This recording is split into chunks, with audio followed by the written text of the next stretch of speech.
बिस्मिल्लाहिर्रहमानिर्रहीम। मेरा नाम मोहम्मद नूरुल अमीन है और मैं कॉमर्स वास से BS मैनेजमेंट कर रहा हूँ। और जिससे मुझसे ये क्वेश्चन किया गया कि some people marry within their family and some people marry outside their family, कि ये जो आजकल की सोसाइटी में ये जो टॉपिक है, तो इसमें से जो बेहतर ऑप्शन है वो कौन सा है। लेकिन इस क्वेश्चन में जाने से पहले हम देखते हैं कि ये क्वेश्चन कहाँ से रेज होता है। तो हमें सोसाइटी में दो चीजें मिलती हैं, एक है फैमिली और एक है मैरिज, और ये दोनों चीजें इंटरलिंक्ड हैं एक दूसरे के साथ। और जो मैरिज का कंसेप्ट है वो लीगली रिकॉग्नाइज्ड एक अरेंजमेंट है डिफरेंट टू पीपल्स के दरमियान। और फिर उसमें अगर हम मजीद देखें तो ये जो कजन मैरिज का कंसेप्ट है, इसमें हमें मुख्तलिफ थ्योरीज मिलती हैं और इसमें कुछ मेरे भी आर्गूमेंट्स हैं कि इसमें बेहतर ऑप्शन कौन सा है। और इसके साथ हमें जो कुछ और प्रॉब्लम्स नजर आती हैं अपनी सोसाइटी में, उसमें यह है कि फैमिलीज अपने आप को इनसिक्योर फील करती हैं आउटसाइड जाते हुए। क्यों? कि वो न्यू एनवायरनमेंट से अनफेमिलियर होते हैं, वो न्यू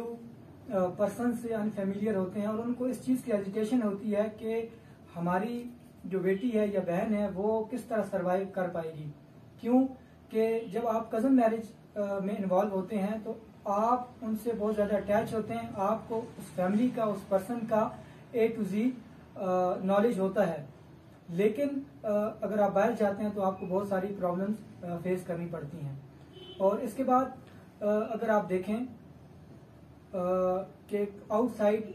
फैमिली के जो एडवांटेजेस हैं वो क्या हैं, और अगर हम इसके डिसएडवांटेजेस की तरफ देखें या क्या हमें आने वाले वक्त में इसके नुकसानात क्या देखने को मिल सकते हैं कजन मैरिजेस में, तो सिर्फ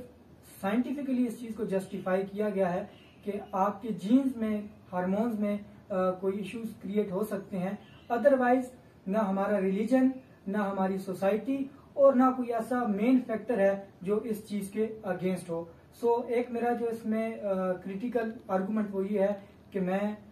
या कोई भी पर्सन वो कजन मैरिज को इस पर्सपेक्टिव से जो मैं पहले बयान कर चुका हूं वो एग्री करता है कि cousin marriages in comparison of outside the family ज्यादा इफेक्टिव है। लेकिन कुछ प्रॉब्लम्स और हमें देखने को मिलती हैं, मेरी खुद की भी, और इसके अलावा और भी जो हमें डिसएडवांटेजेस नजर आते हैं, प्रॉब्लम्स नजर आती हैं जो आज कल की जो सोसाइटी है, जो हमारा माशरा जो फेस कर रहा है, उसमें यह है कि एक तरफ तो इसके पॉजिटिव इफेक्ट भी हैं, लेकिन नेगेटिव इफेक्ट ये है कि अगर आपकी जो मैरिज है वो कजन्स में नहीं होती, आउटसाइड फैमिली होती है, या कोई ऐसा आपको पर्सन नहीं मिलता कि जिससे शादी की जा सके, तो इस वजह से मैंने खुद ऑब्जर्व किया, मेरी ऑब्जर्वेशन है और बहुत सी रिसर्चेज में भी ये चीज हमें मिलती है कि बहुत सी फैमिलीज ऐसी हैं कि उनकी सिस्टर्स, उनकी जो बेटियां हैं वो लाइफ टाइम के लिए घर बैठी रहती हैं। उनके जो पेरेंट्स हैं वो उनकी मैरिज नहीं करते कि हमारी प्रॉपर्टी हमसे ट्रांसफर ना हो जाए। और जब हम इसके डिसएडवांटेजेस देखते हैं या जो प्रॉब्लम्स हमारी सोसाइटी को फेस करने पड़ रहे हैं, rationally it's very serious issue concern to cousin marriages. तो इसका इशू ये है कि इस सोसाइटी में देखने को बहुत जगह मिला है कि जिन फैमिलीज की जो प्रॉपर्टी है वो बहुत ज्यादा हाई है, या उनके पास जो प्रॉपर्टी है वो बहुत ज्यादा है, तो अगर उनको अपनी फैमिली में कोई ऐसा सूटेबल पर्सन नहीं मिलता या कोई ऐसा पर्सन नहीं है कि जिससे वो अपनी बहन या बेटी की शादी कर सकें, तो फिर उनका जो नेक्स्ट स्टेप है वो ये है कि वो अपनी बहन और बेटी को लाइफ टाइम के लिए घर में ही रखते हैं, सिर्फ इस वजह से कि उनकी जो प्रॉपर्टी है वो डिस्ट्रीब्यूट ना हो जाए। तो इस जो अप्रोच है ये, इसकी ना कोई ह्यूमन रेगुलेशन इसकी इजाजत देती है, ना हमारा इस्लाम इजाजत देता है, ना कोई ऐसा कोई इदारा है जो इस चीज का राइट देता है कि आप अपनी प्रॉपर्टी को किसी ह्यूमन पे प्रेफर करें। اور اگر ہم اس کنسیپٹ کو کمپیریٹیولی دیکھیں تو جہاں پر اس کے پازیٹیو افیکٹ ہیں کہ آپ کا جو ٹریڈیشن ہے وہ سیف رہتا ہے اور آپ کا جو فیملی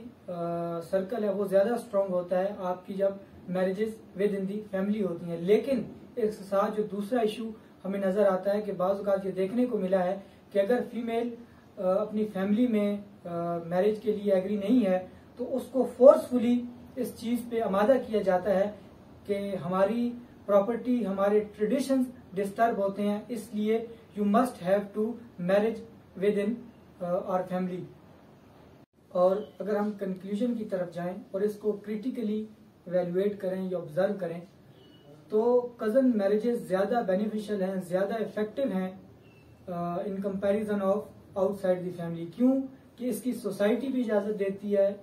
اس کی اجازت ریلیجن بھی دیتا ہے اور انسان کی جو پرسنل اپروچ ہے وہ بھی اس کو جسٹیفائی کرتی ہے. مگر اگر کزن میرجز میں ان تینوں اسپیکٹس میں کوئی ایک اسپیکٹ بھی ڈسٹرب ہوتا ہے تو then we must change this approach.